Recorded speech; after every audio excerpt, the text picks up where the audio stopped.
ভারতের সঙ্গে বিশেষ কাজ শুরু করেছে মার্ক জুকারবার্গের প্রতিষ্ঠান মেটা।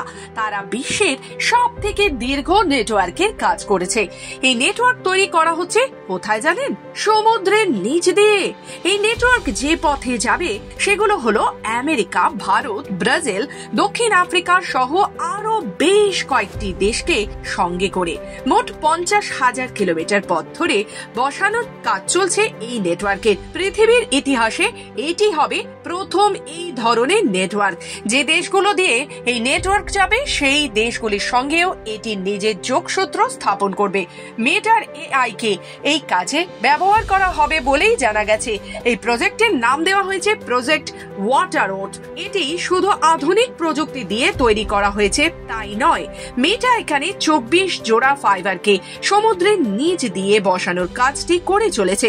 ফলে এতদিন যেখানে 8 বা 16 ফাইবার জোড়া দিয়ে কাজ চলছিল, সেখানে নতুন এই ফাইবার অন্য দিক সামনে নিয়ে আসবে। ভারতকে ব্যবসার দিক থেকে বিরাট একটি বাজার বলে মনে করছে মেটা।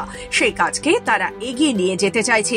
যদি এই ব্যবস্থাটি চালু হয়ে যায় তাহলে ভারত আগামী দিনে অনেক বেশি ডিজিটালি কাজ করতে পারবে। ভারতের অর্থনীতিতে এর বিরাট প্রভাব পড়বে। ভারতীয় তথ্য প্রযুক্তি, শিল্প এবং ব্যবসার ক্ষেত্র অনেক বেশি প্রসারিত হবে। ভারতের পাশাপাশি দক্ষিণ আফ্রিকা, ব্রাজিলের মতো দেশগুলিও এই সুবিধা ভোগ করতে পারবে। শক্তিশালী ইন্টারনেট ব্যবস্থা এই দেশগুলির আর্থিক পরিকাঠামোকে একেবারে বদলে দেবে। জলের নিচ থেকে এই কেবল যাবে বলে আগে থেকেই সমস্ত ব্যবস্থা করেই কাজে নেমেছে মেটা। সমুদ্রের 7,000 মিটার নিচ থেকে এই কেবল যাবে বলে একে ক্ষতি করা সহজে যাবে না। জলের নিচ দিয়ে যে জাহাজগুলো যাবে সেগুলিকে শুধু একটু বাড়তি সতর্ক থাকতে হবে, তাহলেই এটি একটি সফল কাজ হিসেবে দেখা যাবে।